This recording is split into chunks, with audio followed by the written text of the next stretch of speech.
But the man, out of complete obedience of the Prophet, left it. He doesn't need it anymore.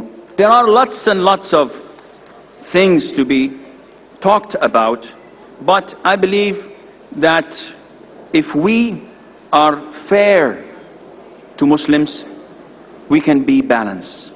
Without fairness, we will never be a balanced ummah, an ummah on the middle. We have to be fair with the non-Muslims.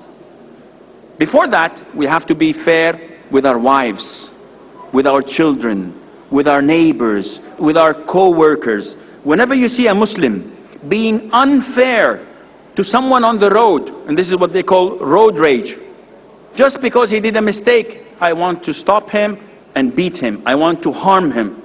This means that you are not among the balanced ummah. The more we try and strive, the more Allah Azza wa Jal will make us among this balanced ummah. And finally, is it a choice for us to be balanced? Is it something that we can say, well, I'd like to be balanced, and one would say, no, I'd like to be an extremist? No, it is not a choice. It's an instruction from Allah the Almighty for us to be balanced and to be on the middle path. Otherwise, we would not qualify to be from that sect that is following the Prophet ﷺ and his companions, that would be salvaged and saved from hellfire. And I pray to Allah Azza wa Jal that He would benefit us from what we have heard, and that He would join us on the Day of Judgment with the Prophet ﷺ and his companions. Sallallahu wa sallam wa baraka ala abdihi wa rasulihi nabiyina Muhammad. Jazakallah, brother Assim Al Hakeem, for your elucidative and clear talk. We have short time, just 4 to 5 minutes. We'll allow one question quickly on the mic in the front and one question from the sister's side before we wind up the session. Yes, brother, quickly. Assalamu alaikum. My name is Khan Afzal and I am graduate from science. I would like to ask you a question. In our society, everyone says we are on true path.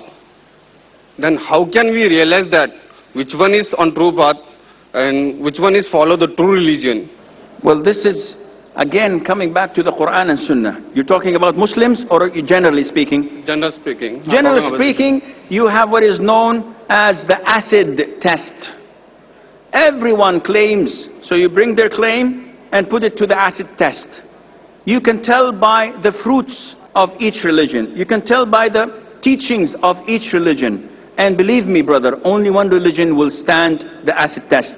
If you are an objective person, if you are not biased, if you are a logical person, you will find that Islam is the ultimate and the only solution. And look at the amount of people accepting Islam, with all the accusation of terrorism, of extremism, with all the poverty worldwide. Yet people are accepting Islam in the millions, and those rejecting Islam are negligible.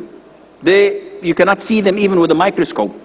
So there are so many ways and ways to prove this, but I don't know. This is the only way that I believe in it, that you have to scrutinize and test each and every religion and compare it to the other holistically, and then you will come to the conclusion we came to.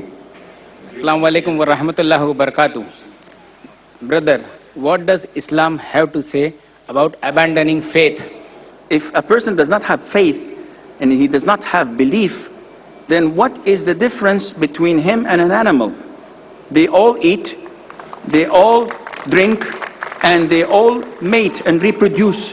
But without belief, what are you? We have a wisdom of us being created here.